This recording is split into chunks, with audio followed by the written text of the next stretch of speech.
Menurut Dinas Perlindungan Perempuan dan Anak Kota Makassar yang memberikan pendampingan terhadap bocah 3 tahun tersebut masih trauma dan mengalami perubahan perilaku yang cukup signifikan.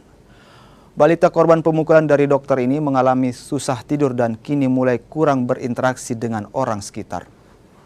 Ya, terhadap kasus yang lagi viral, itu yang kita sangat sayangkan, kita sudah berikan pendampingan mulai dari proses penegakan hukumnya. Kita sudah hadir juga di sana, mulai dari proses BAP-nya sampai kepada proses-proses lanjutan, mulai dari gelar perkara sampai kepada penetapan tersangka.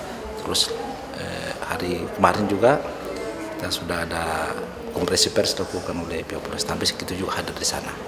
Terus di upaya pemulihan atau rehabilitasi kita juga sudah lakukan. Kita sudah lakukan asesmen terhadap anaknya dan kedua orang tuanya, sudah kita lakukan asesmen dan kita sudah berikan konseling, layanan konseling psikologis.